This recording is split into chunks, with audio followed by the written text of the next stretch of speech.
Going on, guys? Welcome back to the channel. It's a great day. Well, today we're going to be trying to solve two problems on my wife's BMW X5. This is a 2010 model, so don't know exactly what this applies to or what years, makes, or models.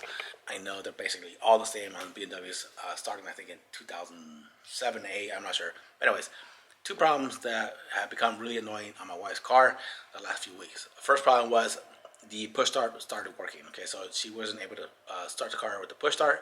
She had to physically put the key in the ignition slot and start the car. I thought maybe it was the batteries in the remote, so I went ahead and replaced the battery in the remote. Still, same problem, was not working. The only way you can start the car was to physically put the key in the slot on the dash and start the car. So the second problem I was having with the car was I was getting a no tones message on the radio screen, and no tones means there was no sound coming out of the speakers in the car. Radio, you can change the station to wherever you want. You can hook up a Bluetooth phone, you can hook up an MP3 player, do whatever. Still gonna get no sound out of the speakers. She wasn't even getting any kind of alerts as far as like your seatbelt was unlatched or the door was open. Nothing was coming out of the speakers, so nothing was working. So I really wanted to fix the radio first because I mean that was the most annoying part for the car for my wife. So I looked up a whole bunch of stuff online, and people were replacing it, or at least fixing the issue of no tones with one of these. It's like a little loop through. I guess these cars have like these fiber optic cables that run through the cables or through the car to make the sound work through the amps and stuff. And you would go ahead and unhook all the connectors and find the one that had no red light, and then go ahead and put this in place. And all my connectors were good. I had red lights on all of them. All my fiber optic connectors were working. So this did not fix my problem as far as no sound coming out of the radio. But this, I'll show you guys here in a little bit what I'm talking about as far as the fiber optic cables if you're having the same problem. But yeah, what ended up happening, what ended up fixing it was one thing. Fixed both problems with my car as far as the push start and the no sound or no tones on the screen. And I'll show you here what I'm talking about. Let's go to the car and I will show you what I'm talking about as far as no tones. Let me see, get my key out real quick. So right now, look, I can't push the foot on the brake, go to start it, nothing. I'm getting no key detected, so I'm gonna have to go ahead and put the key in the ignition, and then I get sound. So that's the no warning tone. I'm getting no radio. I can go ahead and change it to any station, turn the volume up, get no sound at all. So I'm gonna show you guys what fixed this problem for me, and I'm gonna start. Let's go into the back. Alright, so as far as if you want to fix this, or at least try to fix it with this, on the driver's side, the rear, here is your amp, and all these cables that have the green and black wire like this here, you can see that, that is your fiber optic cables. So when you unhook these cables here, you should see a red light in here. If you don't see a red light, then that means your fiber optic cable is not working.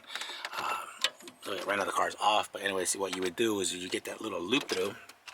When your key is on, you would look in here and you would see a red light on one of these. But if you're not seeing a red light on one of these, oh, there we go, see? There's the red light. So we know this is working. But if it wasn't working, you would go ahead and put a loop through into here and not plug this back in, and check to see that fixes your sound. But before you go and spend money on this, let's try this solution. Come over to the passenger side, flip this down. This is panel here, carpet panel. This is what fixed all my problems.